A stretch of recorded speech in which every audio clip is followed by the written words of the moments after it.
Business જ કરવો હતો? ના, બિઝનેસ એવું કંઈ પ્લાનિંગ કંઈ નહોતું. ત્યારે લાસ્ટમાં મને નવસારી જીઆઈડીસીમાં જ જોબ મળી ગઈ. તમે એક આ ક્લાસમાંથી આ ક્લાસમાંની વાત કરો છો. હા.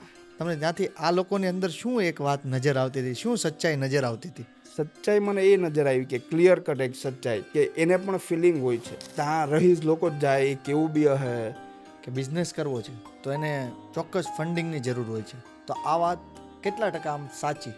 તમારી જાત ઉપર આવો ને, પર્સનલ જાત ઉપર, તો 0% છે. તો સક્સેસ થવા માટે શું માઇન્ડસેટ હોવું જોઈએ? ગાંડું થવું પડે. તમે નેચરને કેવી રીતના મદદરૂપ થવા માંગો છો? તો મારે મેન અત્યારનો પર્પઝ એવો છે કે મારે એની હાવ ત્યાં ઇન્કમ સોર્સિસ ઊભા કરવા છે કે જેને અહીંયા કંઈ નથી દેખાતું તેને ત્યાં ઇન્કમ સોર્સિસ દેખાય ને ત્યાં એ લોકો સર્વાઈવ થઈ શકે. આવી કોઈ પણ પ્રોડક્ટ અને આવો કોઈ પણ બિઝનેસનું એક્ઝિબિશનમાં સ્ટોલ રાખવાથી શું ફાયદા થાય છે ખરા? તમારી બ્રાન્ડને લોકો ઓળખે છે, નવા કસ્ટમર મળે છે. નમસ્કાર મિત્રો, યોર્સ પોડકાસ્ટ પ્રેઝન્ટ આ છે ટોક વિથ પ્રદીપ. આપણી વાતો આપણી ભાષા. મિત્રો, તમને ખ્યાલ છે કે આપણે આ પ્લેટફોર્મ પર એવા મહેમાનોને આમંત્રણ આપીએ છીએ કે જેમના જીવનમાંથી આપણે ઘણું બધું શીખવા મળે છે, જાણવા મળે છે. આજે આપણી સાથે છે founder of Rama packaging, Hirenbhai Ramani. તો આવો એમના જીવન અને એમના સંઘર્ષની વાતો આપણે જાણીએ. કેમ છો હિરેનભાઈ? બસ એકદમ ટકાટક. ટકાટક? હા, એકદમ મસ્ત. ટકાટક શબ્દનો લોકો મજામાં કે તમે ટકાટક કેમ કહો છો? એટલે જસ્ટ એમ મને ગમે છે કે ભાઈ એકદમ હું બિંદાસ બધાને કહું ને ટકાટક એવો શબ્દ છે કે ભાઈ એકદમ મજામાં માણસ લાગે એમ. તમને પણ મેં કીધું ટકાટક એટલે તમે બી મને ગમ્યું એટલે તો મેં કીધું ટકાટક કે. મજામાં તો બધા જ કહેતા હોય છે, હા.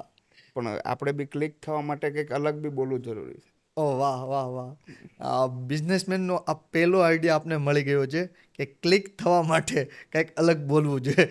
વાહ વાહ. બિઝનેસ જ કરવો હતો હિરેનભાઈને? ના, બિઝનેસ એવું કંઈ પ્લાનિંગ કંઈ નહોતું. હું નિર્મલ હોસ્પિટલ, જે આપણી ચિલ્ડ્રન હોસ્પિટલ છે જે સિવિલ 4 રસ્તા પાસે, હા હા. એમાં જોબ કરતો હતો, પીઆરઓ પ્લસ એડમિનિસ્ટ્રેટર. ને ત્યાંનું મેં ફીચર પણ સેટ કરી જ રાખેલું હતું કે ભાઈ એડમિનિસ્ટ્રેટરમાં જવું છે. મારું ફાઇનલ પણ થઈ ગયેલું કે વ્યારા 100 બેડની હોસ્પિટલ આવતી હતી, ત્યાં એડમિનિસ્ટ્રેટરમાં મને સેલરી બી હાઈક મળતી હતી, પ્લસ ફ્યુચર મેં સેટ કરી રાખ્યું હતું કે 10-15 વર્ષ પછી મારો 1.5-2 લાખ રૂપિયા પગાર હશે. પણ આ સમય તમારી કેટલી ઉંમર હતી? ત્યારે મારી ઉંમર હતી કે 22 વર્ષની હતી. 22-20. સેલેરી કેટલી હતી ત્યાં? ત્યારે મારી 25,000 સેલરી હતી. ઓહ. પણ ત્યારે અચાનક જ મારે સડનલી જોબ છોડવી પડી. થોડુંક અનબનાવ બની ગયો બધા વચ્ચે. જોબ એટલે હા, તરત જ સ્પોટ રેઝિગ્નેશન મળ્યું મને. વિચાર કરીને આપી દીધું? વિચાર નહીં, ત્યારે એ જ દિવસે કે ભાઈ જે દિવસે મેં ડિસિઝન લીધું કે ભાઈ જોબ નથી કરવી, ત્યારે જ મેં છોડી દીધી જોબ. પછી ઘરે જઈને મેં બધી શેર કર્યું પપ્પાને મમ્મીને કે ભાઈ હવે બિઝનેસ કરો છો, મને બિઝનેસ કરવાનો ચાન્સ આપો એકવાર. પપ્પાએ મને એમ કીધું કે ભાઈ જો મારી પાસે સપોર્ટમાં તને કરવા માટે ઓનલી ફોર તું ઘરે રૂપિયા આપતો નહીં. મારા તરફથી આ સપોર્ટ છે કે તું ખાલી ઘરે સેલેરી કે રૂપિયા આપતો નહીં. હા, 3 વર્ષ લગી હું મારું ઘર ચલાવી લઈશ. એકદમ મિડલ ક્લાસ ફેમિલી હતા, 4 છોકરા છીએ અમે, 2 બેન 2 ભાઈઓ. એટલે પપ્પાનો સપોર્ટ, મેઇન સપોર્ટ એ હતો કે ભાઈ મારી પાસે રૂપિયા નથી, હું રૂપિયા ગામમાંથી લઈને તને આપીશ નહીં, પણ તારે જે બી કરવું તે તારી પાસે જે કંઈ હોય તે અથવા તારી જાત પર કર. એટલે ત્યારથી મારા રસ્તા એકદમ ક્લિયર હતા કે ભાઈ મારે જે બી કરવું તે 0 ઇન્વેસ્ટમેન્ટમાં કરવાનું, કોઈના સપોર્ટ વગર. ઓકે. એટલે ત્યારથી જર્ની ચાલુ થઈ મારી મેન કે ભાઈ બિઝનેસ કરવો છે તો ફંડિંગ પણ નથી, કંઈ જ નથી. એટલે વિચાર કર્યો કે ભાઈ 0 ઇન્વેસ્ટમેન્ટમાં કરવું છે તો કંઈક કરીએ હવે નવું. એટલે હું હોસ્પિટલ ફિલ્ડથી હતો એટલા માટે મેં પેલા સર્જિકલ સ્પાર્ટ્સ આવે છે એક એ વિચાર્યું, અને ફ્રેન્ડ્સ લોકોને પૂછ્યું કે ભાઈ બિઝનેસ કરો છો પણ કંઈ રૂપિયા છે નહીં, એના વગરનો કંઈ બિઝનેસ બતાવો. બધાએ મતલબમાં સજેસ્ટ બધાએ બહુ જ કર્યું, પણ બધા જ ઇન્વેસ્ટમેન્ટ માટે નહોતું. બોક્સનું પણ સજેસ્ટ મિત્રે જ કરેલું છે મારા કે ભાઈ પેપર બોક્સ બનાવો, બહુ બધું કન્ઝપ્શન છે, યુઝ એન્ડ થ્રો છે, પ્લસ ઇકો ફ્રેન્ડલી પણ છે ને કામનું છે એમ, એટલે ડિમાન્ડિંગ છે કે ભાઈ ઇન ફ્યુચર બી ડિમાન્ડમાં છે ને રાઇટ નાવ પણ ડિમાન્ડમાં છે. એટલે મેં સર્ચિંગ ચાલુ કર્યું ને બહુ સર્ચ કરતાં મને કોઈ એમ ડાયરેક્ટલી શીખવાડે તો કોઈ જ નહીં કે ભાઈ પેપર બોક્સ આવી રીતના બને, પેપર આને કહેવાય, શું કહેવાય, કોઈ કેમ શીખવાનું કે તો મારે છે નહીં. તમને અત્યારનો મારો સેકન્ડ ક્વેશ્ચન જ એ હતો કે તમારી માટે ચાલો તમને એક ઓપન માઇન્ડથી ઘરેથી એક સપોર્ટ મળી ગયો હા. કે તું ખાલી પૈસા ઘરે નહીં આપતો, હમ. તારે જે બિઝનેસ કરવો એ કરજે. હમ. તો પછી કરવા માટે તો ઘણા બધા બિઝનેસ હતા ને, હા. તો પેકેજિંગ જ શું કામ? હા એ પેકેજિંગ એટલે ડિસિઝન મેં લીધો ફાઇનલ કે મેં સર્જિકલ અને પેકેજિંગ બે ફાઇનલ કરેલા હતા. બે એમાંથી મેં સર્ચિંગ ચાલુ કર્યું કે ભાઈ હવે કંઈ બી કરીને આપણે આમાં થોડું ઘણું ઇન્ફોર્મેશન લઈએ કે ભાઈ 1 મહિનો આપણી પાસે છે, 1 મહિનો મેં ફાળવેલો હતો કે ભાઈ આમાંથી કંઈ બી કરીને આપણે ઇન્ફોર્મેશન લઈને આમાંથી ફાઇનલ કરી દેવાનું છે 1 મંથમાં કે કયો બિઝનેસ કરવો છે ફાઇનલ. રિસર્ચ ને બધું જ. હા, રિસર્ચથી A to Z વસ્તુ કઈ રીતના કરવું, ફંડિંગ જોઈએ કે નહીં જોઈએ, કઈ આઈડિયા દોડાવીને ઝીરોમાં કરવો કે પછી લોન લેવી કે કઈ બી મતલબમાં મારા ઉપરથી એમ. ઓહ, હા, એટલે પછી સર્જિકલમાં અને પેકેજિંગ બે એક ફ્રેન્ડ થ્રુ મળ્યું મને કે ભાઈ અમદાવાદમાં એક પેકેજિંગ કંપની છે, તને ઇન્ફોર્મેશન આપશે, શીખવાડશે પણ તારે ત્યાં જવું પડશે. ને સર્જિકલ પાર્ટ્સનો પણ કોન્ટેક્ટ મળ્યો, એ બી અમદાવાદનો. હું અમદાવાદ મારા મામાનું ઘર છે તો ત્યાં હું ગયો, મેં કીધું અઠવાડિયું જાઉં અને બધું ચેક કરું. તો સર્જિકલ પાર્ટ્સવાળાને તો મેં 301 ફોન કર્યા ત્યાં પહોંચીને, ઊંચાઈ જ કેટલા? 300, અને એમને રિસીવ જ નહીં કર્યા. પછી મેં પેકેજિંગનું કર્યું તો પેકેજિંગમાં જેવું સ્મૂથલી ચાલે, એક ફોને મને એ પિકઅપ બી કરી લેતા, મને ઇન્ફોર્મેશન આપી, પણ એને 2 દિવસ મને બધી ઇન્ફોર્મેશન આપીને પછી મને શું કીધું કે જો ભાઈ હું તને શીખવાડી દઉં, બધું આપી દઉં, મને કંઈ વાંધો નથી, પણ અમદાવાદ એવું છે કે ભાઈ ઇન્ડસ્ટ્રીયલ એરિયા છે કે ત્યાં છે ને કાર્ટૂન બોક્સ ચાલે ખાખી કલરના. હા હા, બરાબર. મોટા મોટા જે આવે. સુરતમાં તારે રહેવાનું છે, સુરતની નજીકનો છું છે. હવે ત્યાં કઈ બોક્સની ડિમાન્ડ છે, કઈ ઇન્ડસ્ટ્રી હાઇલાઇટ છે મને નથી ખબર. અત્યારે દૂરથી જોયું તો ટેક્સટાઇલ છે એમ. તો મારું એવું કેવું પર્સનલ સજેશન કે ભાઈ તું ત્યાંનું માર્કેટ જાણીને તું ડિસિઝન લઈ તો વધારે સારું. એટલે ભાઈ હું ટ્રેન આવતો હતો જવાબ મળી ગયો તમને ક્લિયર એમાં? હા, મળી ગયેલો. એટલે ત્યારે મેં એકદમ ફાઇનલ કરી નાખ્યું ભાઈ સર્જિકલ પાર્ટ્સ આપણને ઉપરથી કોઈ જ જાતનું ભગવાન બતાવતા નથી કે ભાઈ આપણે તું આમાં જ. તો પેકેજિંગ લાઈન ક્લિયર થઈ ગઈ Okay, done. કે ભાઈ પેકેજિંગ લાઈનમાં આપણે આગળ વધવાનું છે. ત્યાં આપણને ઈશારો થાય છે કે ભાઈ પેકેજિંગ સક્સેસફુલ છે આપણા માટે. ઓકે, આ વાતથી આપણે આગળ વધ્યું તો એ મિત્રનું નામ કયો ને કે જેને તમને સજેસ્ટ કર્યું? એ છે ને મયુર સેવાણી કરીને છે, જે સિંગચણા તમે કદાચ નવસારીના પ્રખ્યાત ખાધા હોય, હુંદરાજના દાણા ચણા. એ મારો ખાસ મિત્ર છે, અમે કોલેજમાં સાથે ભણતા હતા. તો સ્પેશિયલી હું એને શોપ પર બેસવા ગયેલો ને ત્યારે વાતમાંથી વાત એને નીકળી, એના કોઈ અંકલ કે એવું કોઈ ચીકુના બોક્સને બહુ યુઝ ક્વોન્ટિટીમાં કન્ઝપ્શન કરે, એટલે એમને મને સજેસ્ટ કર્યું હતું ભાઈ તું બોક્સ કરે તો બહુ સારું એમ. વાહ, એટલે હવે તમે ટ્રેનમાં આવ્યા સુરત? હા, ટ્રેનમાં આવતો તો વિચાર્યું કે હવે ત્યાં જઈને મારે શીખવું તો પડશે જ આ બોક્સ માટે ને ઇન્ડસ્ટ્રી માટે જાણવા માટે. તો ટ્રેનમાં મેં વિચાર કર્યો, અડધી 1 કલાક આના ઉપર જ વિચાર ચાલ્યા મારા. ત્યારે એક ફાઇનલી મેં વિચાર આવ્યો કે ભાઈ હવે એક કામ કરીએ, જાત છોડીએ, આપણે જે સ્ટેટસ છે એ છોડી દઈએ, એકદમ સેક્રિફાઈસ. બોટમ લેવલ ઉપર આવી જઈએ, લેબર બની જઈએ, મજૂર. વાહ. એટલે મજૂર બનવાનો વિચાર કર્યું ફાઇનલી. ને હોજીવાલામાં એક મિત્રની ફેક્ટરી હતી જે પ્લાસ્ટિકના દાણા બનાવે, એની ત્યાં હું ગયો ભાઈ મારે એક કોઈ બી બોક્સની ફેક્ટરીમાં કામ કરવું છે. એ હું 2-3 ફેક્ટરીમાં મને લઈ ગયો, પણ બધા હું કે ભાઈ ફેસ જોઈને ઓળખી જાય કે ભાઈ આ વ્યવસ્થિત માણસ છે, આને લેબરમાં કઈ રીતના કામ નહીં કરી શકશે. ઓકે, ગેટ એટલે એવી રીતના અમે એની તો 50 ફેક્ટરીમાં વિઝિટ કરી કે ભાઈ મને હેલ્પર તરીકે રાખો, મજૂર તરીકે રાખો, વાપીથી લઈને નવસારી લગીનમાં, સુરત લગીનમાં, હોજીવાલા સુધી. લાસ્ટમાં ફાઇનલ મને નવસારી નવસારી જીઆઈડીસી મેં ટ્રાય નહોતી કરી, તો નવસારી જીઆઈડીસી મેં લાવ લાસ્ટ ચાન્સ મારી દઈએ. ત્યારે લાસ્ટમાં મને નવસારી જીઆઈડીસીમાં જ જોબ મળી ગઈ કે ભાઈ Finally. હા, ડેઈલીના 200 રૂપિયા રોજ આપશે તમને, રોજ આપશે. એટલે મેં ફાઇનલ કર્યું કે ભાઈ હું કંઈક 15 તારીખ હતી એટલે 16 તારીખથી મેં ફાઇનલ કર્યું કે હું આવી જઈશ કાલથી જ. એટલે મમ્મીને મેં કીધું કે ભાઈ હું જાઉં છું આવી રીતના, ને મારી પાસે એફઝેડ હતી. તો મેં એફઝેડ અને પપ્પાને કીધું ભાઈ મને આ નહીં જોઈએ, મને એકદમ જૂની ગાડી જોઈએ કોઈ બી, અથવા હું રિક્ષામાં જવા તૈયાર છું. કારણ કે હવે જો હું જ્યાં જાઉં છું ત્યાં આ બધું દેખાય તો એ મને બધું કદાચ વિચારી શકે કે ભાઈ આ કંઈક બીજું કરવા આવેલો છે. સ્ટેટસથી હા, ઓબ્ઝર્વ કરી લે. પણ પહેલાં મેં નીતિ એવું રાખેલું, મનમાં એવું વિચારેલું હતું કે ભાઈ જેની પાસે બી શીખીએ એનું ખરાબ નથી કરવું. વાહ વાહ. ખાલી ઓનલી ફોર શીખવાનું છે, આપણે ઇન્ફોર્મેશન લેવી છે. બાકી એનો કોઈ કસ્ટમર કે ભાઈ એની કોઈ ખરાબ વિચારવું કે ભાઈ એને આપણે પેલું કરવું છે કે કંઈ બી મતલબ ખરાબ કરવાનો એક પેલી ક્લિયર નીતિ હતી કે ભાઈ પપ્પાએ કીધેલું ભાઈ ખોટું નહીં કરતો કોઈ. એટલે એ તમે ક્લિયર હતા હા, બધી જ એકદમ વસ્તુ. માઇન્ડસેટ હતું. વાહ.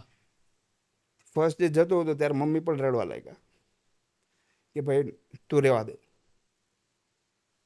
પણ તો બી મેં સાહસ કર્યું કે ભાઈ જવું જ છે મારે. હા, એટલે ફર્સ્ટ ડે હું ગયો વિધાઉટ ટિફિન. અહીંયા બેલ વગાડો એટલે માસી આવે, પાણી આપો, ચા આપો.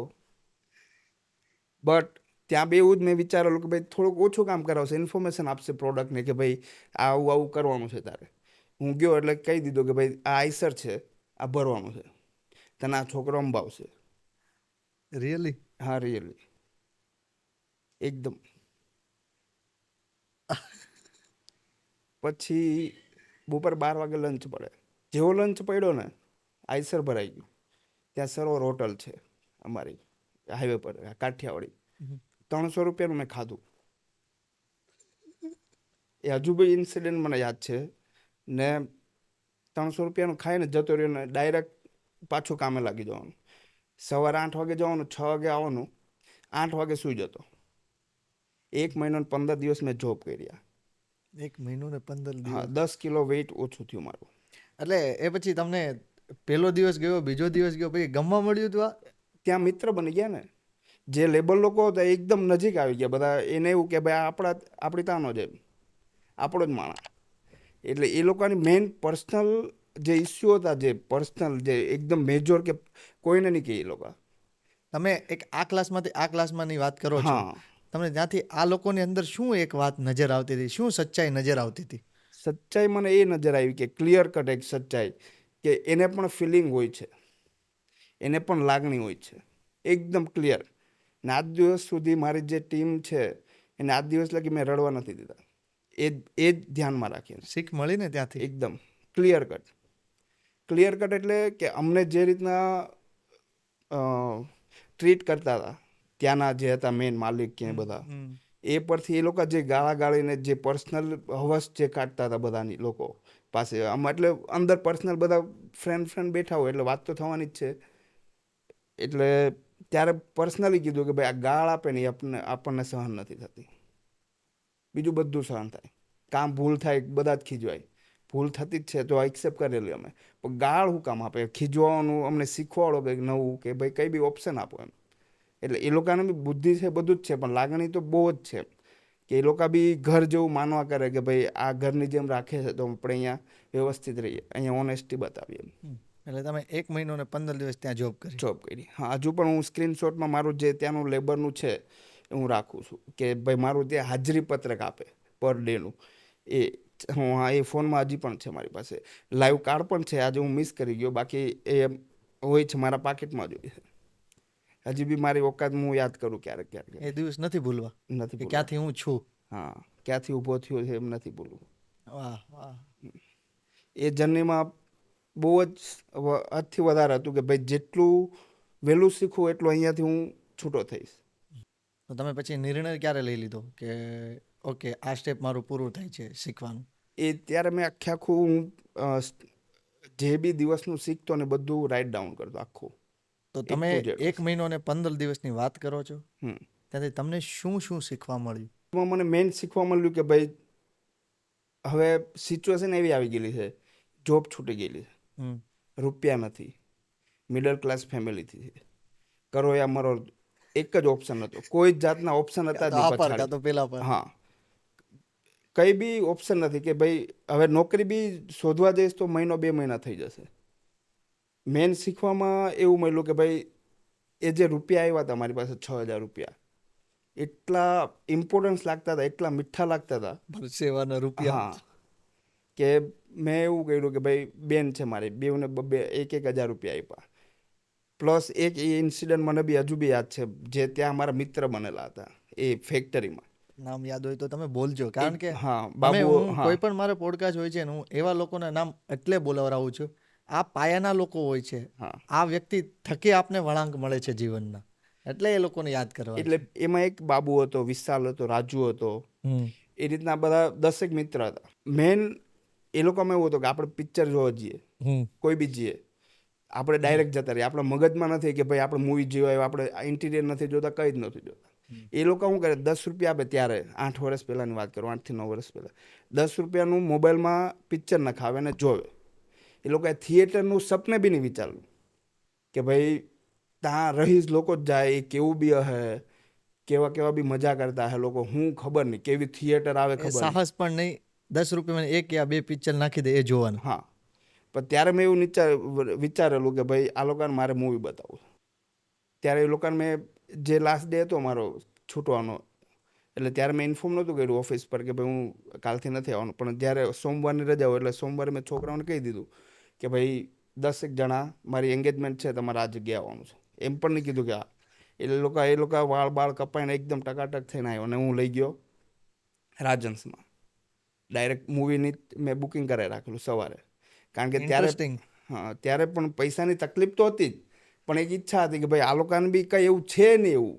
6,000માંથી 2,000 તો બહેનોને હા આપી દીધા. હા, 1000 સોરી. 1,000. હા, પણ એમ એ તો છે જ, પણ એવું કંઈ થિયેટરમાં એવું નથી કે આપણે જે રીતના જોઈએ છે નોર્મલી, એવું કંઈ આ લોકો જે વિચારે છે એવું કંઈ હતું નહીં. અને પ્લસ મારે એવું એને ફીલ કરાવવું હતું કે ભાઈ અલગ જ દુનિયા છે એમ.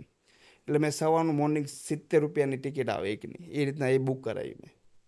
એક મિત્ર હતો, એનો બી સપોર્ટ હતો કે ભાઈ તું આવ, વાંધો નહીં, તમે તારે 4-5 બુક ટિકિટ મારા તરફથી એમ. વાહ.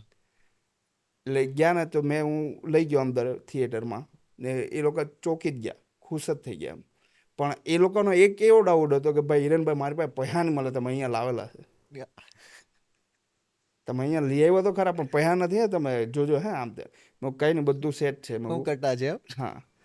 તો ત્યારે એક એ લોકોની ફિલિંગ અલગ હતી ને એ લોકોનો જો લુક ફેસ હતો તે અલગ જ લેવલ હતો. ત્યારે ખુશ થઈ ગયો કે ભાઈ વસૂલ છે, જે બી તે મેં આ અરેન્જ કર્યું છે તે. પછી ઇન્ટરવલ પડ્યો એટલે મેં પોપકોર્ન ને કોક ને એવું બધું એમ. એ હિરેનભાઈ રેવાડો જો હે, તમે આ પૈસા નથી અમારી પાસે, તમે પછી ખોટું માંગો આમ તેમ.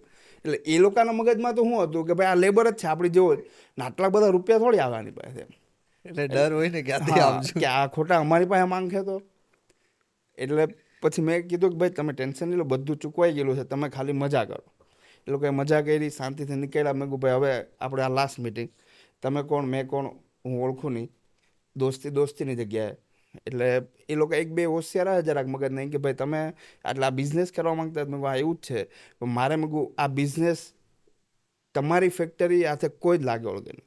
મેં કીધું તમે માણસ બી મને નહીં જોઈએ, મારી ફેક્ટરી હું કદાચ ચાલુ કરું તો તમે નહીં ચાલે, ને મારે કોઈ જાતનું આપણા જે સેટ છે એને તકલીફ પણ નથી આપવી. એ ક્લિયર સેટ હતું.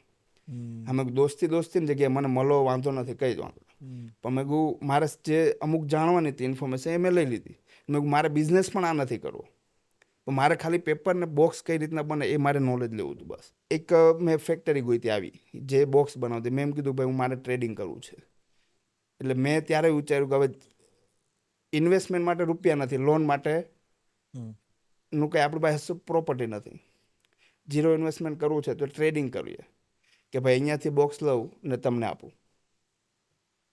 એ રીતના મેં ચાલુ કર્યું કે કોરુકેટેડ બોક્સની એક ફેક્ટરી હતી, કૌતન્યભાઈ કરીને, અંબિકા પેકેજિંગ કરીને, એમની પાસે મેં ટાઈપ કર્યું કે હું ઓર્ડર લાવું, તમારે મને બનાવીને આપવાનું, પણ મારી પાસે રૂપિયા નથી. હું ચોખ્ખો ખરા મેં કહું 10,000નો જ ઓર્ડર લાવવા, 10,000નો વિશ્વાસ કરવાનો છે તમારે મારી પાસે, કારણ કે ફર્સ્ટ ટાઈમ હોય, કોઈ ટ્રસ્ટ તો નથી જ કરવાનો. એવી રીતના કન્ટિન્યુ 1 મંથ મહિનો હું કે ભાઈ આ ભાઈથી સેમ્પલ લાવું, તમને આપું, ને તમારી પાસેથી રેટ લઈને આમને આપું. સેટ જ નહીં થયા, ટોટલી નેગેટિવ માહોલ કે ભાઈ હવે શું કરું. 1 મંથમાં એક ઓર્ડર નહીં, જરાક પણ નહીં, પોઝિટિવ પણ નહીં. બધાને રેટ વધારે લાગે, કોઈકને ક્વોલિટીમાં નહીં મજા આવે. એટલે જે કૌતન્યભાઈ હતા એમને થોડીક પેલું થયું કે ભાઈ આ મથ્યા કરતો આટલું બધું પણ થતું નથી. હા, એક કામ કરીને કે મારી પાસે કેક બોક્સ પડેલા છે, પીઝા બોક્સ છે, 1000 પડેલા છે, તું લઈને જા માર્કેટમાં, આ થોડીક ફિલ્ડ ચેન્જ કર, ફૂડ રિલેટેડ જાય એમ. હું ગયો, પીઝા બોક્સમાં 5 દુકાન ફર્યો ને તો 500 બોક્સનો ઓર્ડર આવ્યો ને કેક બોક્સની 5 દુકાન ફર્યો ને તો 500નો ઓર્ડર આવ્યો. એટલે મેં ઉપર જોઈને કીધું ચાલો ડન કે ભાઈ હવે કોરુકેટેડને ડિલીટ કરીએ ખાખી બોક્સને. હવે મારે જોવું છે ફૂડ રિલેટેડ બોક્સમાં, ઓનલી ફોર કેક બોક્સ ને પીઝા બોક્સ. બીજું કઈ ટાર્ગેટ હતો બે પછી. જ ટાર્ગેટ કે સ્પેશિયાલિટી રાખી દીધી એકદમ ક્લિયર કે ભાઈ કેક બોક્સ એટલે બેકરી લાઈન જ પકડવી છે મારે, ને કેફે ને પીઝાવાળા, બસ બીજું કોઈ જ નહીં. પછી ત્યારથી એટલો ખુશ થયેલો એ દિવસનો મને બી હજુ બી યાદ છે કે ખુશ થયેલો એટલે કે ભાઈ 2,000 રૂપિયા પેમેન્ટ આવ્યું, એમાંથી કંઈક 200-300 રૂપિયા મારું પેલું હતું કમિશન, કારણ કે પહેલાં પાસેથી લઈને આપી દીધા. 300 રૂપિયાનું મેં દોસ્તારોને પાર્ટી કરાવી કે ભાઈ આપણે પાણીપુરી ખાય કે એવું બધું ખાય. ત્યારથી જર્ની ચાલુ થઈ ગઈ. પેલા ભાઈ બનાવે હું વેચું, પેલા ભાઈ બનાવે હું વેચું. ત્યારથી મેઇન સ્ટાર્ટઅપ મારું એ ત્યાંથી થયું. એ સમયથી થયું. હા, મેઇન ટ્રેડિંગ ને પ્લસ એ મને માલ આપતા ગયા અને હું વેચતો ગયો. વાહ. પછી જેમ જેમ રિક્વાયરમેન્ટ આવતી ગઈ કસ્ટમરની, કેક પ્લેટ આવે નીચેની, કદાચ તમે જોયું હોય તો કેકની નીચે બેઝ આવે, હા હા જે બેઝ મૂકે, એમની બી રિક્વાયરમેન્ટ બહુ આવતી તો પછી એનો વેન્ડર મેં શોધ્યો, એનું માલ લાવવાનું ચાલુ કર્યો. પછી મારું ગાળા ટાઈપનું ઘર હતું તો ત્યાં મેં પહેલાં 10,000 સેવિંગ કરીને 10,000નો માલ લીધો મેં ડાયરેક્ટ, કારણ કે હું ડાયરેક્ટ લઈને આપતો તો એમાં થોડુંક ઓછું મળતું. 5-10% માર્જિન વધારવા માટે મેં માલ ખરીદી લીધો કેસમાં ને ઘરે રાખ્યું. પહેલાં મારી 10x10ની રૂમ હતી એમાં રાખ્યો. ત્યાંથી મેઇન પછી ધીમે ધીમે સ્ટોક વધારવાનું ચાલુ કર્યું. પહેલાં મેં 100x100 સ્ક્વેર ફૂટના ઘરે રાખ્યું, પછી 150 સ્ક્વેર ફૂટની શોપ લીધી, પછી 500 સ્ક્વેર ફૂટની શોપ લીધી. ત્યારે હું હજુ બી ટ્રેડિંગ જ કરું છું. માલ લઉં વેચું, માલ લઉં વેચું.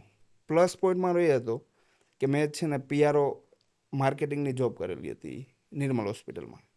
પ્રોફેશનલ એકદમ, ડૉક્ટર લોકોને મળીને વાત કરવી એટલે એકદમ બહુ જ ક્રિટિકલ. એ લોકોને સમજો કે 5 વાર મળીએ ત્યારે 6ઠ્ઠી વાર લાઇટલી સ્માઇલ આપે. 100%. હા, એટલે ને આ લોકો શું કરે કે જાઓ એટલે પફ ખવડાવે, ચા પીવડાવે, એટલે ઓર ધગસ થાય કે ભાઈ આ તો મજા આવે એવું છે, ખવડાવે બી, રખડવાનો બી, ધંધો બી મળે, બધું જ છે. એટલે ત્યાંથી એકદમ સ્પીડ પકડાવી કે સવારે 10 વાગે સેલ મારી દેવાનો ગાડીનો, સાંજના 6 વાગ્યા લગી જેટલાને મળે એટલા મળવાનું. વાપી જતું રહેવાનું, વાસદા જતું રહેવાનું, બારડોલી જતું રહેવાનું, સુરત આવી જવાનું, કોઈ જ વિચારવાનું નહીં, કોઈ જ પેલું નહીં. કિક મારી જ દેવાની. હા, પહેલા વર્ષે મેં 40 લાખનો બિઝનેસ કર્યો. માર્કેટિંગ બી હું કરું, અકાઉન્ટિંગ બી હું કરું, ડિલિવરી બી હું કરું, અને બધાને સપ્લાય ને પ્લસ જે ક્વેરી હોય એ બી સોર્ટ આઉટ હું એકલો કરું. બીજા વર્ષે પછી મેં પાછું એક હજુ અમે એટલે બિઝનેસમાં મારી પર્સનલ કહું તો ગોડ ગિફ્ટેડ કહેવાય કે ત્યારે મને અચાનક વિચાર આવ્યો, બહુ તકલીફ લોકોને ડિલિવરીથી છે કે ભાઈ ટ્રાન્સપોર્ટમાં હું નાખું 2 દિવસે પહોંચે. એટલે એક મિત્રને વાત કરી એમ જ કે ભાઈ મારે ઇકો જોઈએ. એટલે પેલા કે ભાઈ પૈસા નથી, તું રહેવા દે ને, તો અત્યારે તું જે કરતો છે બરાબર છે. મારી પાસે 50,000 રૂપિયા છે, કોઈની પાસે હોય તો કે. એટલે એકને વેચવાની હતી, એટલે 50,000 રૂપિયા પણ 5500નો હપ્તો, એ 20 ટ્રસ્ટ ઉપર કે ભાઈ હપ્તા હું ભરી દેવા તારી ગાડી. ત્યારથી પિકઅપ પોઈન્ટ ચાલુ થયો. બીજા વર્ષે મેં 80 લાખનો બિઝનેસ કર્યો ડાયરેક્ટ એકલો જ. ઇકો આવ્યા પછી તરત જ ઇન્સ્ટન્ટ વધી ગયું, કારણ કે ગાડીમાં જ માલ ભરીને નીકળું. ચોપડા બી ગાડીમાં, ઓફિસ ટોટલી ઓફિસ ગાડીમાં જ, ચોપડા બી ગાડીમાં, અકાઉન્ટિંગ બી ગાડીમાં, સેમ્પલ બી ગાડીમાં, માલ જોઈતો હોય તો પણ ગાડીમાં, જ્યાં જવું હોય ત્યાં સવાર નીકળી જવાનું. એક આખી ઓફિસ લઈને ફરતા હતા. હા, તો મેજોરિટીમાં લોકોના એવા પણ સવાલ હોય છે, ચાલો કે બિઝનેસ કરવો છે તો એને ચોક્કસ ફંડિંગની જરૂર હોય છે. તો આ વાત કેટલા ટકા આમ સાચી? હું આમ માનું છું કે જો તમે તમારી જાત ઉપર આવો ને, પર્સનલ જાત ઉપર આવો તો 0% છે. તમારા સોર્સિસ છે એને ડિલીટ કરી દો. સોર્સિસને ડિલીટ કરી દો કે ભાઈ તમારી ત્યાંથી ઇન્કમ આવે છે કે પપ્પા પોકેટ મની આપે છે 10,000, તે ડિલીટ કરી દો. એમાં પપ્પાનો બી સપોર્ટ હોવો જોઈએ કે ભાઈ મેં રૂપિયા નહીં આપું. સોર્સિસ મતલબમાં કોઈ જ 0, મતલબમાં આપણી પાસે કંઈ જ નથી બચેલું. કરો યા મરો. મેં હજુ પણ મારું પર્સનલ કહું તો 2,000 રૂપિયા હું વાપરવાના, મારો એક ખાસ મિત્ર છે કાર્તિક કરીને, એની પાસેથી લેતો. 3 મહિના મેં લીધેલા. એમને મેં કીધેલું જો હું આ રૂપિયા આપું કે નહીં આપું મને નથી ખબર, પણ તારે મને રૂપિયા આપવો પડે. ત્યારે એમને કીધું કે હા હું આપીશ. એટલે લેવલ લગી નહોતું, રૂપિયા નહોતા, કંઈ જ નહોતું. એકદમ કરો યા મરોની સિચ્યુએશન હતી. એટલે સોર્સિસ છે જો હટાવી દેવું તો તમારી પાસે લાઈન બહુ જ બધી છે, બહુ જ છે, યુઝ છે. પછી તમે જાતે વિચારશો. હા, જાતે વિચારશો કે શું કરવું આગળ. રૂપિયા છે તો રૂપિયા લેવલનું તમે વિચારી શકો છો. 50 લાખનું ફંડિંગ છે, મળે છે, તો 50 લાખનું તમે ફંડિંગ માટેના મશીનરી કે ફેક્ટરી કે XYZ પ્રોડક્ટ વિચારી શકો તો ઝીરોમાંથી બી વિચાર તો એટલા જ આવવાના ને. વાહ, ઓર્ગેનિક આવશે પ્રોપર. પ્રોપર આવશે. તમને મેં કીધું કે ભાઈ હું 5 કરોડ હું તારા ઉપર ઇન્વેસ્ટમેન્ટ કરવા રેડી છું, તો તમે 5 કરોડનો સોર્સિસ શોધશો કે નહીં શોધશો? બિઝનેસ કરવો છે તો ચાલો કે ભાઈ મને તારા ઉપર ટ્રસ્ટ છે, 5 કરોડ લગી હું ઇન્વેસ્ટમેન્ટ તારા ઉપર કરીશ, તમે તાર તું શોધ બિઝનેસ. તો તરત ઓટોમેટિક અવાજ આવશે કે ભાઈ હું મિલ કર, આ પ્રોડક્ટ લોન્ચ કરું, આ કરું, તે કરું, બધું જ આવશે. તેમાં ઝીરો છે, તમારી પાસે કંઈ જ નથી, તો વિચાર એ ટાઈપનો આવશે ને. હા, એક્સેપ્ટેડ. બિઝનેસ ધીમે ધીમે ગ્રો થશે લાઇટલી. તમે 2 થી 3 વર્ષ પછાડી ચાલશો, પણ તમારું એકદમ બેઝ છે જે મૂળ એકદમ પાકું બનશે. મતલબ તમે જે વાત કરી કે તમે આ બધું શરૂ કરીને પહેલા જ વર્ષમાં 40 કરોડ 40 40 લાખનું તમે ટર્નઓવર કર્યું.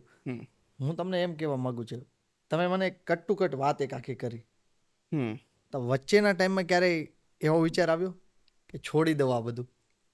વિચાર એવો બહુ બધી વાર આવ્યા કે એકવાર હું વલસાડ ડિલિવરી કરવા જતો હતો, 1000 બોક્સ હતા ને બમ્ફર આવ્યું, તો બધા જ બોક્સ બાઇક ઉપર જ જતો હતો. બમ્ફર આવ્યું તો બધા જ બોક્સ એમથી એમને રસ્તા ઉપર. ત્યારે રીતસર મારી આંખમાં આહોડા હતા, આંસુ હતા, રડવા જ લાગેલો કે ભાઈ હવે કંઈ બી. એટલે ઉપર જ જોયું કે ભાઈ ભગવાન મને રસ્તો બતાવ કંઈ. હવે હું થાકી ગયો એમ. કારણ કે સમજો ને કે 3 મહિના થઈ ગયેલા એ બિઝનેસ સ્ટાર્ટ થયો, ટ્રેડિંગ ચાલુ કર્યું, પ્લસ થોડું ઘણું જ હજુ મળતું હતું એમ. ત્યારે મેં એવું વિચારેલું કે ભાઈ જે થશે તે થશે. ત્યારે બી હિંમત નહીં હાર્યો હું. એ માલ 1000 રૂપિયાનો હતો, ડિલિવર કરી. બીજા દિવસે સેમ એ જ પાર્ટીનો ઓર્ડર આવ્યો 400 રૂપિયાનો, ને 200 રૂપિયાનું પેટ્રોલ જાય, બચતું તો કંઈ નહોતું. પણ ત્યારે મેં એકદમ, મારી પાસે એકદમ ક્લિયર હતું કે ભાઈ કસ્ટમર બનાવો બસ. અત્યારે કોઈ જ જાતની જરૂર નથી, આપણે જે છે કસ્ટમર સેટિસ્ફાઈડ થવું જોઈએ બસ. એની આપણી સર્વિસથી પ્લસ બધી રીતે. એ સમયમાં પૈસા નહોતા બનતા, કસ્ટમર બનતો, બેઝ બનાવતો હતો. પછી અચાનક જ હાઈક આવ્યું એમ. એટલે એ જ મંથમાં હું 2 થી 3 વર્ષ નહીં, 2 થી 3 વાર એવું ઇન્સિડન્ટ બન્યા એવા કે ભાઈ અમુકને માલ રિજેક્ટ કર્યો હોય, અમુકે પેમેન્ટ નહીં આપ્યું, એવું બી થયું એમ. પણ ત્યારે એકદમ એ સાચું કહું તો હજુ બી પર્સનલ મને વિશ્વાસ નથી આવતો મારા ઉપર કે મેં આવું કરેલું છે એમ. કે ત્યારે હું ગાંડો જ હતો એમ. એ સિચ્યુએશનમાં હજુ બી જાઉં તો મેં વિચાર્યું જ નથી કે થાક શું કહેવાય, ટાઈમ શું કહેવાય. એ મને હજી બી નથી ખબર કે એ ટાઈમ કયો ગયો છે એમ, કેવી રીતના ગયો છે, કઈ રીતના ગયો છે એ નથી ખબર એમ. તો આમ તમે એવું હું પૂછી શકું કે બીજામાં પણ તમે એક્સપેરિમેન્ટ કરેલો હતો કોઈ બીજા બિઝનેસમાં પણ? એ છે ને, મેં જોબ કરતો હતો ને ત્યારે એક્સપેરિમેન્ટ કરેલા મેં. પણ જે એક્સપેરિમેન્ટ એટલે પપ્પા છે ને ડાયમંડ ઇન્ડસ્ટ્રીમાં છે, એ બી જોબ જ કરે એમ. પણ ત્યારે એની પહેલાં છે ને એ બાઇકનું લેવેચ કરતા, બાઇક લઈ સેકન્ડ હેન્ડને વેચે. એટલે પપ્પાએ મને એવું કીધેલું, પપ્પાની મેઇન ત્યારે બી મને પછી યાદ આવ્યું હું બિઝનેસમાં આવ્યો ત્યારે, કે પપ્પાનું ટ્રેનિંગ ક્યારથી ચાલુ થઈ ગયેલી. હું કોલેજમાં આવ્યો ત્યારે પપ્પાએ 50,000 રૂપિયા આપ્યા મને. તારે બાઇક ચલાવી હોય તો ચલાવ, કોલેજમાં લઈ જાવ, વાંધો નથી, પણ તારે બાઇક મહિનાથી 2 મહિનામાં વેચી નાખવાની. એમાંથી 2-5 હજાર જે બી મળે તે તારો ખર્ચો, પછી તારો બિઝનેસ એ તારી રીતના એક લે વેચ કરવાની. એટલે એ ત્યારથી ટ્રેનિંગ ચાલુ થઈ ગયેલી પપ્પાની. હા, ત્યારથી પપ્પાએ ચાલુ કરી દીધું, આપણને તો આઈડિયા નહોતી. પપ્પાએ ટ્રેનિંગ ચાલુ કરી દીધી કે ભાઈ આ રૂપિયા લઈ લેતું, પણ ત્યાં એમાંથી રૂપિયા કમાય ને તારે વેચીને જે તારો મજા મસ્તી હોય તે તારે એમાંથી કરવાની. પણ બાકીને વાપરવાના રૂપિયા મારી પાસેથી નહીં માંગવાના, ફીસ ભરવાના છે મારી પાસે. તો એવું પછી કર્યું, વિચાર હતો આગળ એ કરવાનો? નહીં, વિચાર નહોતો ત્યારે, પણ પછી પપ્પાએ બી માની વાળું કે ભાઈ એમાં કંઈ હતું નહીં. એટલે ડાયમંડમાં એ પાછા બેક ટુ પેલા નોકરીમાં જતા રહ્યા. પણ જ્યારે મેં આ બિઝનેસ ચાલુ કર્યો ત્યારે એક પણ જાતનો મેં ઓપ્શન નથી શોધ્યા કે 2 વર્ષ 3 વર્ષ મેં મગજમાં સેટ રાખેલા કે ભાઈ હું વર્ષ દિવસ કંઈ બી ભૂખા બી કાઢી રાખે પણ આમાં હું કન્ટિન્યુઅસ આપીશ એમ. ઓકે, તો સક્સેસ થવા માટે શું માઇન્ડસેટ હોવું જોઈએ? ગાંડું થવું પડે, એકદમ ગાંડું, કે નો વિચાર કે હવે હું આ માલ લઈશ કે કંઈ બી મતલબમાં પ્રોડક્ટ લઈશ કે હું આ કરીશ તો આ થશે, આમ કરીશ તો આમ થશે, એ જો વિચાર આવ્યો તો તમે નહીં કરશો બિઝનેસ. એ ક્લિયરિટી જોવી જોઈએ કે ભાઈ આ માલ લાવેલો છે તો આ વેચવાનો જ છે બસ ઓન સ્પોટ. હું મારી પાસે પછાડી ટ્રિગર દબાવતો કે મારી જરૂર છે 25,000ની, હું માલ ભરતો 50,000નો. એટલે ટેન્શન આવતું કે 50,000નો માલ ભરેલો છે, તું ગમે એમ કરી વેચ આને હવે. ત્યારે હું મારી પાસે રૂપિયા બચવા જ નહીં દેતો. જો બચતે તો મને મજા કરવાની ઓપ્શન આવતો મારે. ત્યારે મેં 3 વર્ષ લગી મારી લાઈફમાં ઓપ્શન જ નથી લીધા. તો ચાલો, કોઈ પણ એવું ઊભો કરવો છે બિઝનેસ ને સક્સેસ કરવો, તો બેકિંગ સપોર્ટ કેવો હોવો જોઈએ? બેકિંગ સપોર્ટ સુપર જરૂરી બહુ છે બેકિંગ સપોર્ટમાં. કારણ કે મેં જ્યારે બિઝનેસ ચાલુ કર્યો 2-3 મહિના થયા, મન થયેલા, ને મારી એન્ગેજમેન્ટ થઈ. ત્યારે વાઈફનો બી સપોર્ટ એવો હતો કે ભાઈ એ સમજી ગઈ કે ભાઈ બિઝનેસ છે, આ મોટો થશે અગાડી જતા. એમના ઘરે આમાં તમારે મને 2 જવાબ આપવાના કે બેકિંગ સપોર્ટ કેવો હોવો જોઈએ અને તમને કેવો બેકિંગ સપોર્ટ મળ્યો હતો. હા, આ બંને જવાબ મારે તમારી પાસે જાણવા. બેકિંગ સપોર્ટમાં પપ્પાનો હતો, જે મેં આગળ વાત કરી હા, કે ભાઈ મારી પાસે કઈ છે નહીં, તારે જે કરવું હોય તે કર, હું ઘર સાચવી લઉં. ઓકે, એક એનો Main સપોર્ટ રહ્યો, support, એ તારા main પૈસા નથી આપવાના. હા, ઓકે, કે રૂપિયા ઘરમાં તું વાપરવા કોઈ જ નહીં. હું 3 વર્ષ લગી, બેનના કદાચ મેરેજ બી થશે તો હું એ બધું હેન્ડલ કરી લેવા. ઓકે, ઘરેથી એ મોટિવેશન મળતું હતું ખરા? કોઈ બિઝનેસમાં હતું જ નહીં સાહેબ. પપ્પાનો એમ સપોર્ટ મળતો કે ભાઈ મેન સપોર્ટ હું હતો પપ્પાનો, હજુ બી મને યાદ આવે કે કોઈ જ જાતનું મને ઇન્ટરફિયર જ નહીં કરતા લાઈફમાં કે આ શું કરે છે. સૌથી મોટો સપોર્ટ, મેન સપોર્ટ હજુ બી મને લાગે છે કે જે મારા ફ્રેન્ડ સર્કલમાં હું જોઉં છું કે જે પપ્પા લોકો અમુક ક્વેશ્ચન કરી ઇરિટેટ કરી નાખે, તું હિસાબ આપ, તું શું કરતો છે, આ માલ કેમ લાવ્યો, શું કામ લાવ્યો, આટલા રૂપિયામાં લાવ્યો, ક્યાંથી લાવ્યો, કઈ રીતના વેચ છે. મેં 3 ગોડાઉન ફેરવા ત્યાર સુધી મારા પપ્પાને કઈ જગ્યાનું ગોડાઉન છે એ નહોતી ખબર. મેન સપોર્ટ હજુ બી હું માનું એને, કારણ કે એટલો ટ્રસ્ટ કર્યો મારા ઉપર એમને કે ભાઈ આ જે બી કરશે તે સારું જ કરશે અને ઓકે જ કરશે અને ચોખ્ખું કરશે.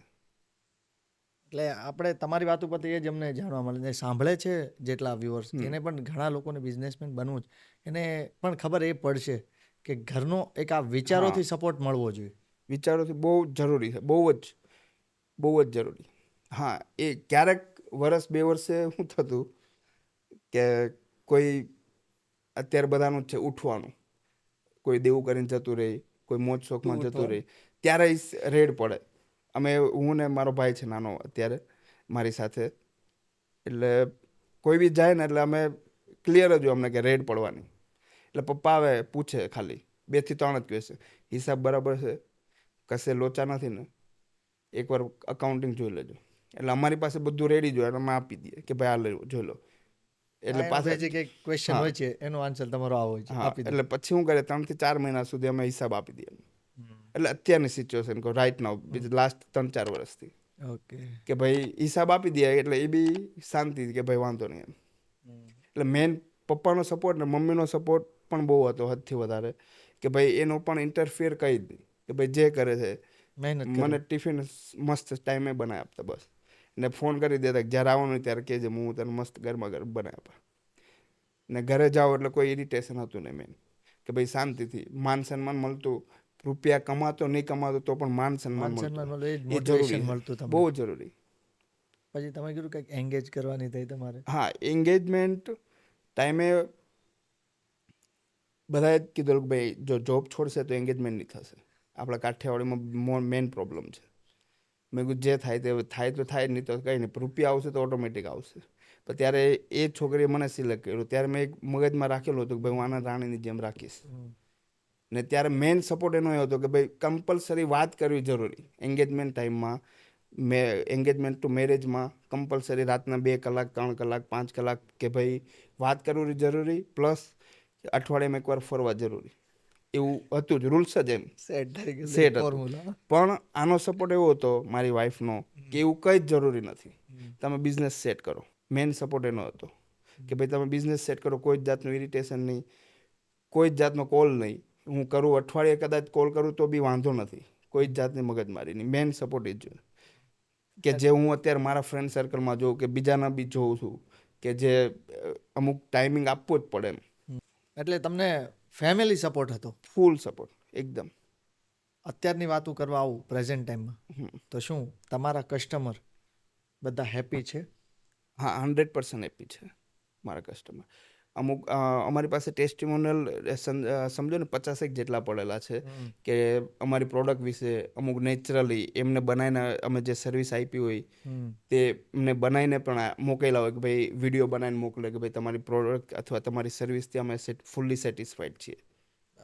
તો અત્યારે તમારી જે કંપની છે કેટલી ઇન્ડસ્ટ્રીને આ પ્રોડક્ટ પ્રોવાઈડ કરે છે? અમારી કંપની અત્યારે સમજો ને કે ફૂડ રિલેટેડ તો છે જ, કે ફૂડ રિલેટેડમાં કેક લાઈન થઈ ગઈ, સ્વીટ શોપ થઈ ગયા, કેફે થઈ ગયા, પછી કોસ્મેટિક છે, કોસ્મેટિક ઇન્ડસ્ટ્રી છે અમારી પાસે, પછી પિઝા બોક્સીસ છે, ને બેબી પ્રોડક્ટમાં પણ અમે બનાવીએ છીએ કે જે બી મતલબમાં અમારી એવી ઇન્ડસ્ટ્રી છે કે ભાઈ તમે કોઈ બી બોક્સ બનાવો, તમારી પાસે કોઈ બી પણ ટાઈપની પ્રોડક્ટ છે, તમે કહો કે ભાઈ મારા બોક્સ ડેવલપ કરવું છે, તે અમે કરી આપીએ. અમારી પાસે એ માસ્ટરી છે. એમાં તમે 100 પીસ પણ માંગો કે 1000 પીસ પણ 10 લાખ પીસ પણ એ અમે બનાવીએ છીએ. અમારીમાં તાકાત છે કે અમે ઓન ટાઈમ ડિલિવર કરીએ છીએ. એકવાર મને ફરીવાર આ રિપીટ કરજો, કેટલા પ્રકારની તમે પ્રોડક્ટ બનાવો છો? એ મારે એકવાર ટોટલ જાણવું છે. જો અમારી છે ને વેબસાઇટ છે પહેલી ફર્સ્ટ, અમે પેન ઇન્ડિયા સપ્લાય કરીએ. ઓકે.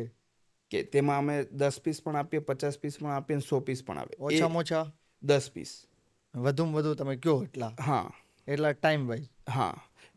જે 10, 50, 100 પીસ છે એ અમારી પાસે રેડીમાં જ હોય.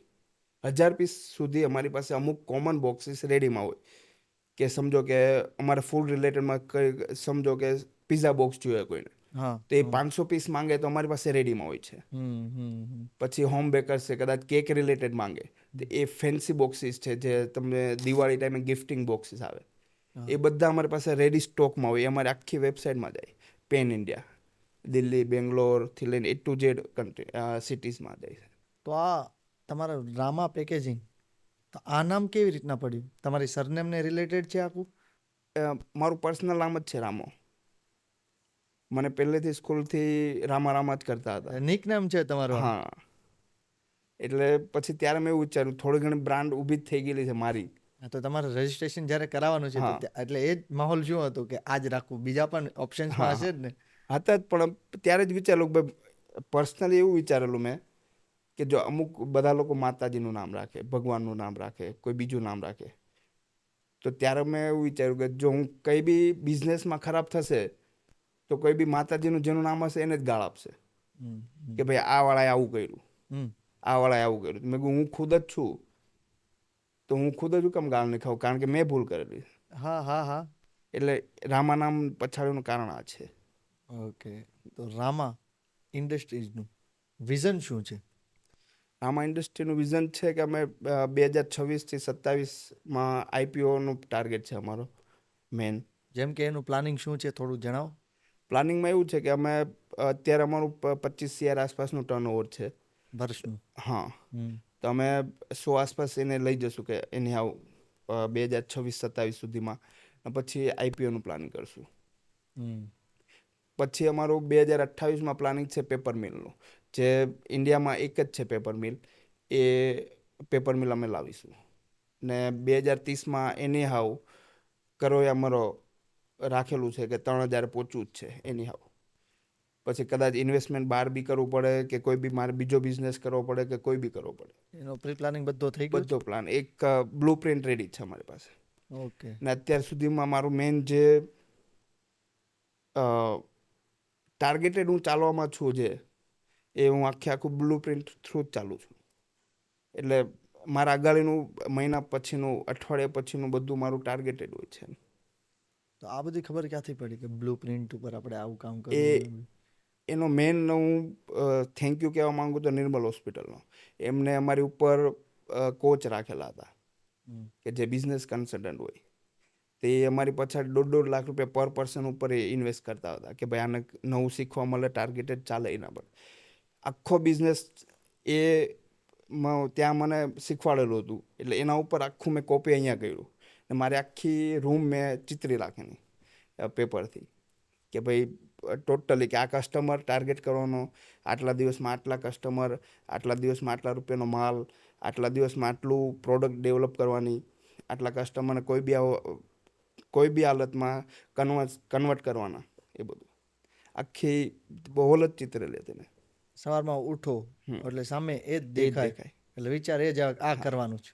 ને એ ટાર્ગેટ એચિવ થાય એટલે ફૂલ ફોર્મમાં મ્યુઝિક વગાડીને ડિસ્કો કરવાનો, એકલા એન્જોયમેન્ટ. હા તમે નેચરને હા. કેવી રીતના મદદરૂપ થવા માંગો છો?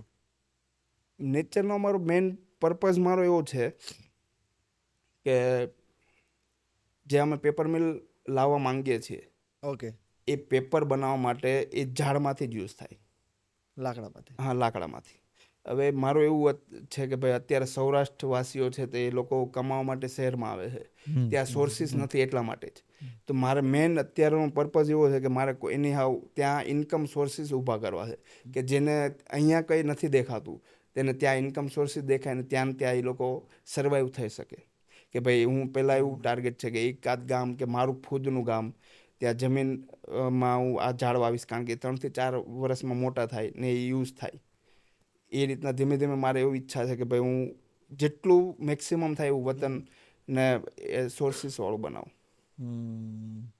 આખી તમારી જર્નીમાંથી એક વસ્તુ એવી બહાર આવે કે તમે 0થી શરૂઆત કરી હતી અને હમણાં આગળના પ્રશ્નમાં તમે કીધું કે 25 કરોડ સુધીનું તમારું ટર્નઓવર છે.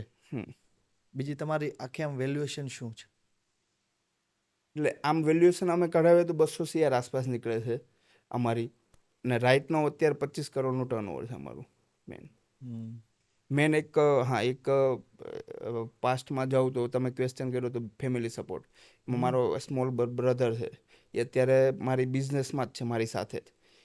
એ 2.5 વર્ષ પછી મારા બિઝનેસમાં આવેલો, 2.5 થી 3 વર્ષ પછી. એ મારો બેકબોન સપોર્ટ અત્યારે ખાસમાં એ છે કે ભાઈ હું અત્યારે અહીંયા બી બેઠો છું કે હું કશે બી ફરવા જાઉં છું કે આખો બિઝનેસ છોડીને જાઉં છું, તે મારો બ્રધર છે. એના ઉપર આખું હું છોડીને જાઉં છું. ઓકે, સેમ તમારે પાર્ટનર અત્યારે હું સમજુ. હા, પાર્ટનર. પાર્ટનર કોઈ પણ બિઝનેસમાં તમારો પાર્ટનર કોઈ હોય તો એનું માઇન્ડસેટ કેવું હોવું જોઈએ? મેન પાર્ટનર હોય તો એમનું માઇન્ડસેટ ઇક્વલ હોય તો બહુ સારું કે ભાઈ મળતું જુલતું. પ્લસ હું મારા ભાઈમાં એવું પણ હું જોઉં છું ક્યારેક કે એના અમુક ક્વેશ્ચન હોય છે કે ભાઈ તું આ ઇન્વેસ્ટમેન્ટ કરે છે તે ઓકે છે, એ ક્વેશ્ચનવાળા બી હોવા જરૂરી છે. ક્વેશ્ચન્સ હોવા પણ. હા, કે ત્યારે આપણને એકવાર ક્લિક થાય કે ભાઈ ઓકે કરતા છે ને પાછું બેક સાઈડ આપણે જઈને જોઈએ કે ભાઈ આ ઇન્વેસ્ટમેન્ટ કરીએ છીએ ઓકે છે ને. પ્લસ તમે હું ક્વેશ્ચન કર્યો તમે સાહેબ? 2 પાર્ટનર છે. હા. પાર્ટનરનું માઇન્ડસેટ કેવું હોવું જોઈએ? એટલે મેન તો ઇક્વલ ને બેઉની વિચારસરણી સેમ હોય તો સ્પીડ અલગ જ પકડે બિઝનેસની. ઓકે, અને જે મારા બ્રધરમાં છે કે ભાઈ હું વિચારું છું એ એક્સેપ્ટ તો કરે જ છે કે ભાઈ હું અમુક ડિસિઝન લઉં છું તે એને આંખ મીચીને એને ખબર હોય કે ભાઈ આ એકદમ સક્સેસફુલ જ છે ને અમુક એ ડિસિઝન લે છે ત્યારે હું એકદમ ટ્રસ્ટેડ એમને સપોર્ટ કરું છું કે ભાઈ આ ઓકે ડિસિઝન લીધો છે.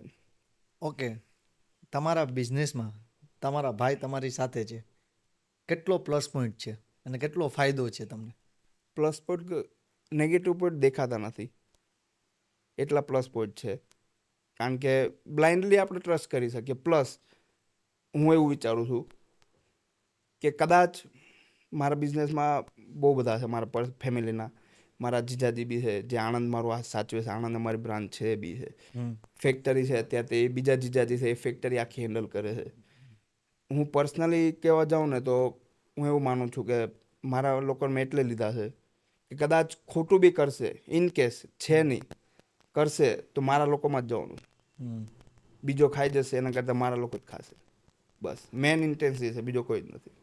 ઓકે, તો એક સક્સેસ બિઝનેસ કરવા માટે આખી ટીમનું કેટલું મહત્ત્વ હોય છે?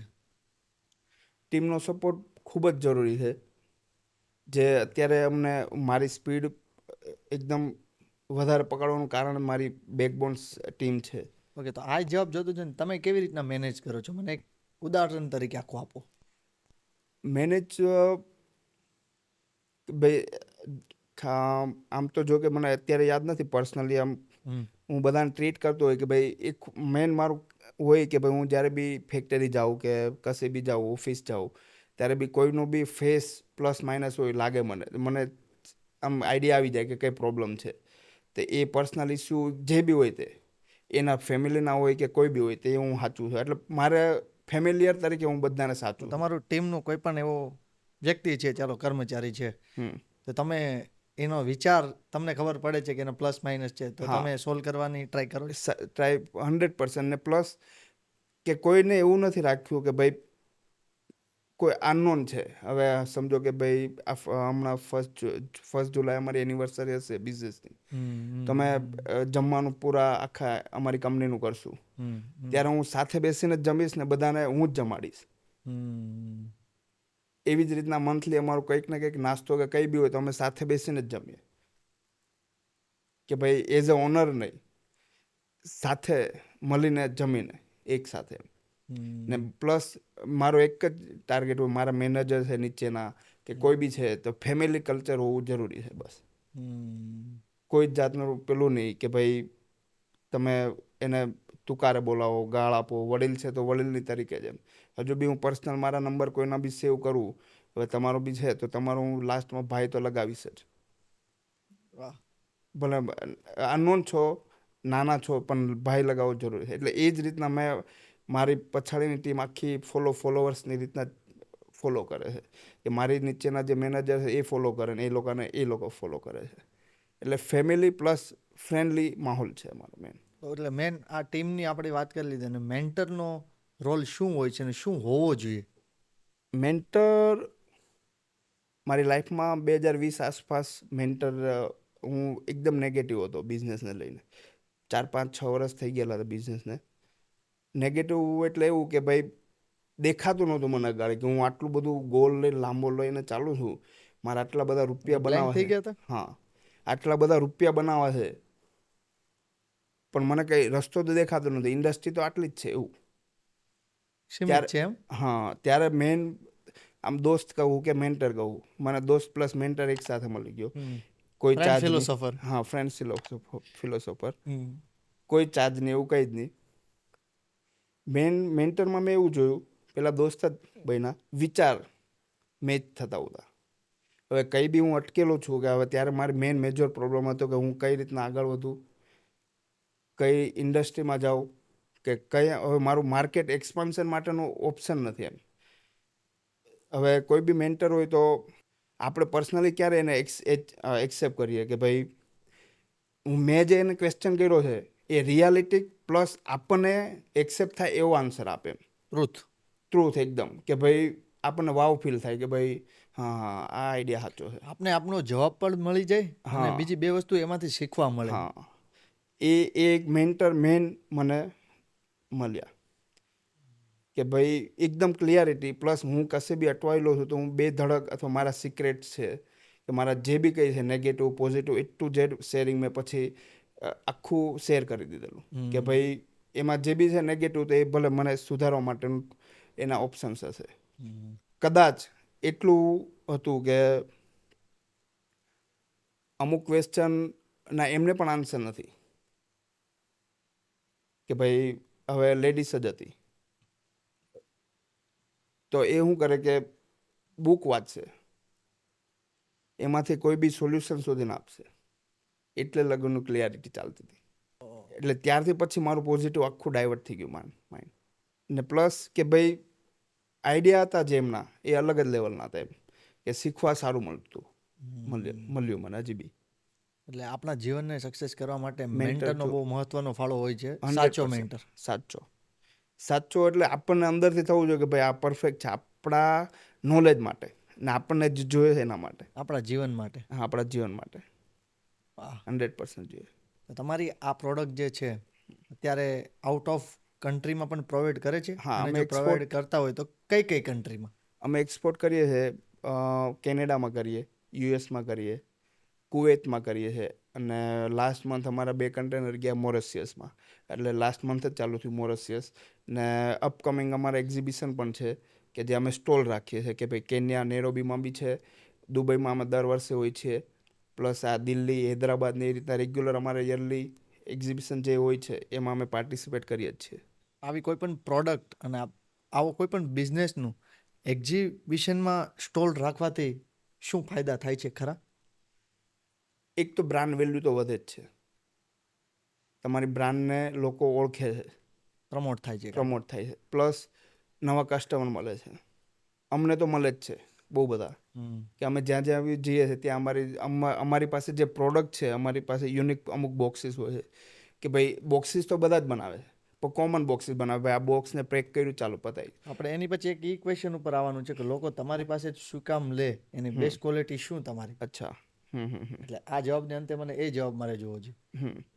તો ફર્સ્ટ ક્વેશ્ચન ફર્સ્ટ મારો એ જ છે કે તમે એક્ઝિબિશનમાં તમારો સ્ટોલ રાખો છો તો કેટલા તમને ફાયદા મળે છે? બ્રાન્ડ વેલ્યુ વધે છે, નવા કસ્ટમર મળે છે, ઓકે, પ્લસ માર્કેટ રિસર્ચ તમારે કરવું છે. હવે એક્ઝામ્પલ તરીકે તમારે દિલ્હીમાં તમારું યુનિટ કે એક્સપાન્શન કરવું છે તો તમે 4 થી 5 દિવસમાં તમારો સર્વે પ્લસ તમે ફાઇનલ ડિસિઝન લઈ શકો કે આપણી પ્રોડક્ટની ડિમાન્ડ અહીંયા કેટલી છે.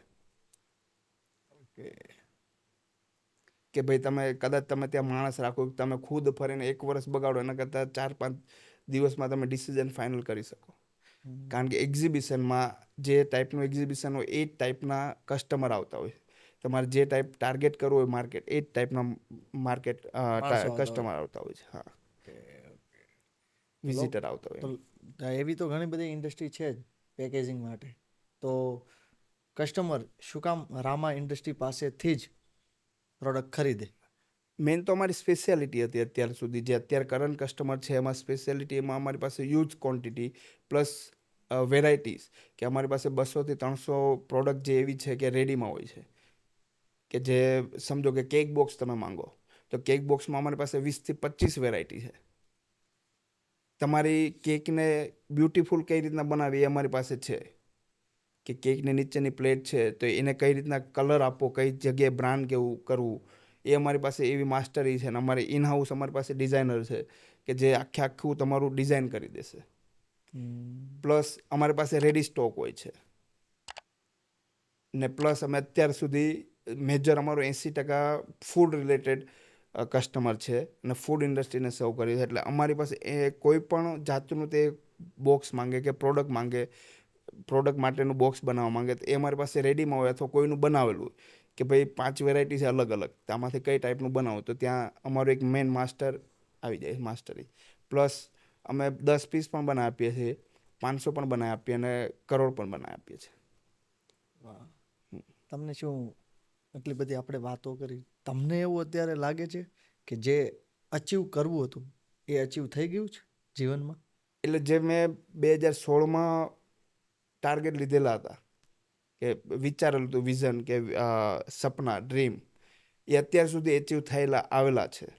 કે 2023માં મેં વિચારેલું હતું કે મારે ડ્રીમ કાર ફોર્ચ્યુનર લેવી છે. તો એ મેં 2000 સેલ્ફ ગિફ્ટ આપેલું છે મેં 2023માં સપ્ટેમ્બરમાં મારી બર્થડેના દિવસે પર્સનલ. હા, કે જ્યારે મારી પાસે કંઈ હતું જ નહીં. 2016માં હું વિચારવા જાઉં તો અત્યારે મારી પાસે એવી તાકાત નહોતી કે હું ફોર્ચ્યુનર લઈશ કે નહીં લઈશ કે કંઈ જ નહીં. પણ ત્યારે વિઝન રાખેલું કે ભાઈ હું લઈશ એની હાવ. એવા ટાર્ગેટ મેં બધા જ એચીવ કરેલા છે. ભાઈ મારે ખુદની જગ્યા લેવી છે ફેક્ટરી માટે, પછી ઓફિસ, મારી ડ્રીમ ઓફિસ બનાવી છે એ રીતના. પ્લસ જે બી મેં ટાર્ગેટેડ રાખેલું એ બધું મેં કરેલું છે. અત્યારે મેં વિચાર્યું કે 2020 પછી મારે ખુદનું મેન્યુફેક્ચરિંગ કરવું છે. ખુદનું મેન્યુફેક્ચરિંગ ફૂલ સેટઅપ છે અત્યારે. એટલે એ બધું ટાર્ગેટેડ, બધું કમ્પ્લીટ અત્યાર સુધી ચાલતું જ આવું છે. એ બધી શરૂઆત, આખા બિઝનેસની શરૂઆત 0થી થઈ હતી. તો તમારી અંદરની બેસ્ટ ક્વોલિટી તમને કઈ નજર આવે છે કે એક વસ્તુ મેં કોઈ દિવસ નથી મૂકી, એ શું હતી જેના કારણે તમે આ સ્ટેટસ ઉપર છો? ફર્સ્ટ તો મેં નીતિ કે જે ચોખ્ખાઈ જોઈએ કામમાં, ને ક્લિયરિટી, ઓનેસ્ટી કે ભાઈ કસ્ટમર સાથે ખોટું નથી કરવું. એ ક્લિયર હતું કે ભાઈ કસ્ટમરને બ્લાઇન્ડલી ટ્રસ્ટ છે હજુ બી અમારી ઉપર કે ભાઈ પેકેટમાં 100 પીસ હોય તો 100 પીસ જ હોય. ને હજુ બી કોઈ બી મારો લેબર, મારી પાસે 150ની છોકરાઓની ટીમ છે, 150 છોકરાઓની, એમાં હેલ્પરને બી તમે પૂછો કે ભાઈ આમાં કેટલા પીસ છે તો એ 100 કહેશે, અને એને કદાચ તમે ગણવાનું કહેશો અથવા તમે એમ કહેશો કે ભાઈ આમાં 80 જ નાખ, તો એ નહીં નાખશે. એ હજુ અહીંયા બેઠા બેઠા હું કોન્ફિડન્સથી કહી શકું. Best quality. હા, પ્લસ કન્સિસ્ટન્સી, કે ભાઈ ત્યારે હું આખો ગાંડો જ હતો, મને હજુ બી નથી ખબર, હેંગ હતો કે ગાડી હતી નહીં ડિલિવરીમાં. સોરી, પછાડી લઈ જાઉં તમને. હા. મારા પપ્પા સેન્ટ્રો હતી, એ ચીખલી જોબ કરતા. 3-4 જણા વચ્ચે સેન્ટ્રો, વચ્ચે સેન્ટ્રો હતી. સાંજના 7 વાગે આવતી.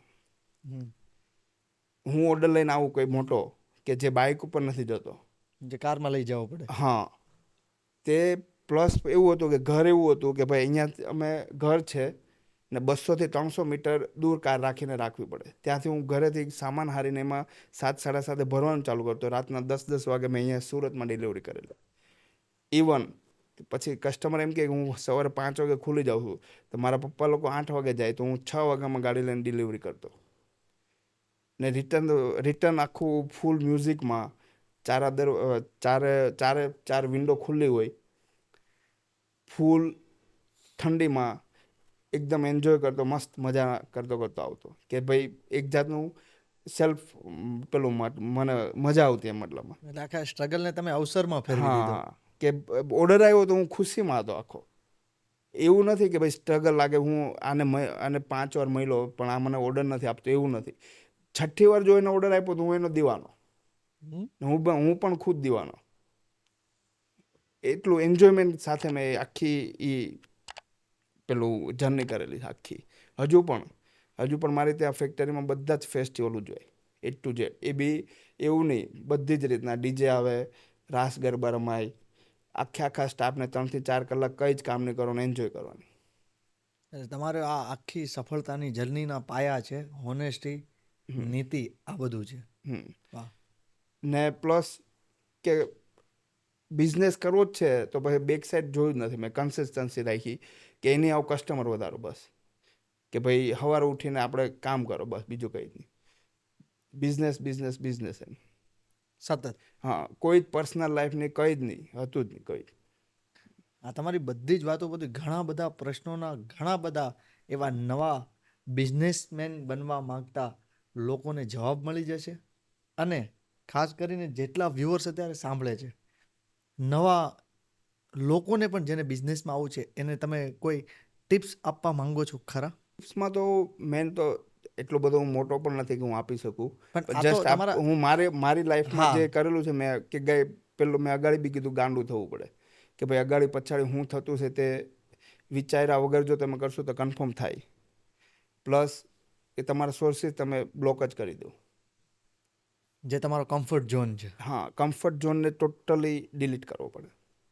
જે તમને દર 2 દિવસે યાદ આવતો જ હોય કે ભાઈ છોડી દે, આપણે આટલું બધું મસ્ત છે તો હું કામ, એ છોડવું જરૂરી છે. કે ભાઈ તમને વિચાર પણ આવશે બહુ બધું રૂટીનમાં, પ્રેક્ટિકલી જ્યારે તમે કરશો ત્યારે.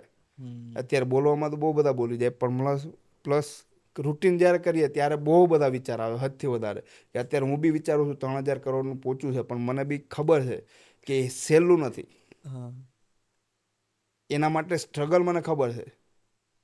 કે ભાઈ મારે હવે સમજો કે મેં અત્યારે લાસ્ટ દિવાળીનો બી ટાર્ગેટ લીધેલો કે ભાઈ એની મારે મંથલી 6 કરોડનું કરવું છે. ત્યારે મેં એકદમ મેન્ટલી હું પ્રિપેર છું કે ભાઈ મારે કદાચ 15 નાઇટ તો કન્ફર્મ સુવાનું જ નથી.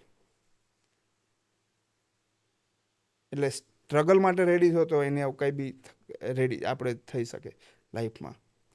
પણ પ્લસ વિચારને તમારે ડાયવર્ટ કર્યા વગર, વિચાર જો ડાયવર્ટ થયા તો તમે ગયા કામથી. સાચા વિચારોને ડાયવર્ટ કર્યા વગર ગાંડું થવું પડે તો હા. કોઈ પણ અઘરી વસ્તુ નથી. હા, પ્લસ જે બી તમે બિઝનેસમાં ઉતરો છો એનું નોલેજ જરૂરી છે. અમે અમારી ટીમ બધી તમારો એટલે આભાર વ્યક્ત કરવા માંગીએ છીએ કે અમને એક તમે આ પેકેજિંગ બાબતે તમે સંપૂર્ણ અમને માહિતી આપી. અચ્છા, થેન્ક યુ. અને અમારી ટીમ વતી પણ તમને દિલથી શુભેચ્છા છે. અત્યાર માટે તો ખરા, પણ તમારા જે ટાર્ગેટ છે ને એના અચીવમેન્ટ માટે થેન્ક યુ. બહુ જ જલ્દી અચીવ થઈ એટલે જશે. હું મારી જાતને પણ હું કહું છું પર્સનલી સવાર ઉઠીને કે ભાઈ આઈ એમ અ ડ્રીમ એચીવર. વાહ. હું 10 થી 15 વાર બોલું જ છું કે ભાઈ આઈ એમ અ ડ્રીમ એચીવર. કે ભાઈ હું જે ઈચ્છું છું એ હું એચીવ કરું જ છું.